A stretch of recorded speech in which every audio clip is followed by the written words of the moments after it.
সকল খামারি ভাইদের জন্য নিয়ে আসলাম আর একটি নতুন ভিডিও। তো আজকের এই ভিডিওটি হচ্ছে, আজকে এই যে দেখতে পাচ্ছেন আমার নতুন সেটের মুরগির বয়স হচ্ছে আজকে 23 দিন। উপরে হচ্ছে গিয়ে 1480 এবং নিচে হচ্ছে গিয়ে আপনার 950 থেকে 950 এরকম হচ্ছে। মোটামুটি ভালোই একটা ওজন আসছে। এই মুরগিটা প্রথম রোজাতে বিক্রি করে দেওয়া হবে। 28 থেকে 29 দিন রাখা হবে। খুব ভালো একটা ওজন আসছে এই মুরগি, খুব ভালো একটা মুরগি। এই মুরগিটি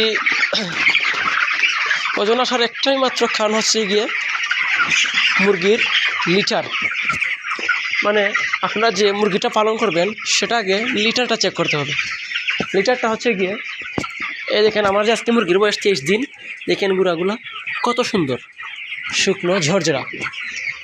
কারণ মুরগি যত ঘুরা শুকনো পাবে, অতিরিক্ত শুকনো না, কিছু শুকনো কিছু ভিজানো, যদি এরকম গুঁড়া পা তাহলে মুরগি খেলতে ভালোবাসে। সবসময় মুরগি খেলাধুলা করে।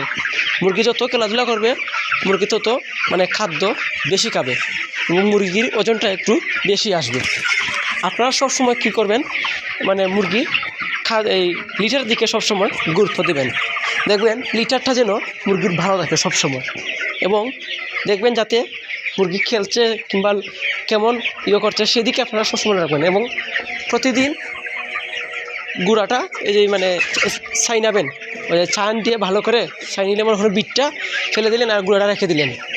গুঁড়াটা যদি প্রতিদিন আপনারা চাই নেন তাহলে মনে করেন যে আপনাদের খরচটা অনেক কম হয়ে যায়। অনেক সময় দেখা গেছে কি অনেক খামারি ভাইয়েরা এই 10 দিন পরে পরে গুঁড়াটা চেঞ্জ করে ফেলে, যার কারণে তাদের খরচটা অনেক বেশি হয়ে থাকে।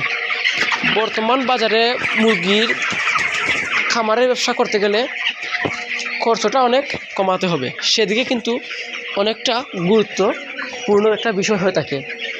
তো আপনারা কী করবেন, একটু কষ্ট করে প্রতিদিনের গুঁড়াটা প্রতিদিনই এই ছাইনিয়ে নেবেন। তাহলে কি হবে, বিট যেগুলো আছে সেগুলো বেরিয়ে যাবে আর আপনার গুঁড়া থেকে যাবে। হয়তোবা 20 থেকে 20 দিন পরে হয়তোবা কিছু গুঁড়া মিক্সার দিতে হবে। এই ধরেন 2000 মুরগি আপনি 5 থেকে 7টা গুঁড়া মিক্সার দিলেই চলবে। হাইয়েস্ট 8টা গুঁড়া হাইয়েস্ট। এরপরে আপনাকে গুঁড়া উপচয় করতে হবে না। তো আপনার দেখা গেল কি আপনার খরচটা অনেক কমে আসলো এবং আপনি মোটামুটি মাস শেষে কিছুটা এই গুঁড়া থেকে আরও কিছুটা লাভবান হতে পারলেন।